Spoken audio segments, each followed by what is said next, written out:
menjadi sebuah simpatik keturang untuk bagaimana caranya mempressure pemerintah.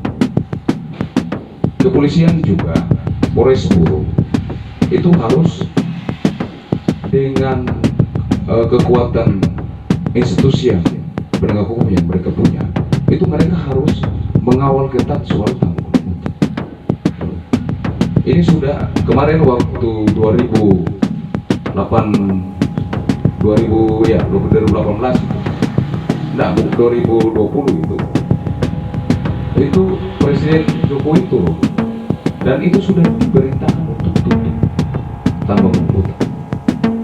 Namun lagi Gubernur Maluku untuk bersama-sama dengan pemerintah daerah Kabupaten Bulu dalam hal untuk mengurus izin DPR. Kita selaku OKP Cipayung sangat menyesali. Ini menjadi beban moral kita bersama, sobat.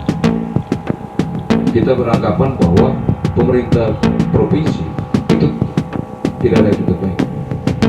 Kalaupun ada etikat baik, maka sudah ada barang tentu komunikasi kerjasama lintas antara Gubernur Maluku dengan Bupati Bulu untuk sama-sama mengurusi izin tambang bumbutan untuk didapatkan. Kalian tahu semua jelas bahwa tambang ini beroperasi dari tahun 2010 itu sampai sekarang 2022 ini itu masih ilegal, dan kemudian itu memakan korban yang lumayan di atas sana. Kita Cipayung sangat prihatin soal hal ini, karena suka atau tidak suka selaku ketua Cipayung kita mempunyai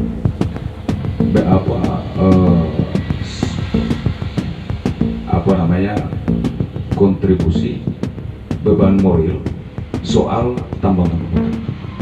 Untuk itu kita bersepakat semua agar supaya. Terima kasih sudah nonton. Jangan lupa like, subscribe, dan share ya.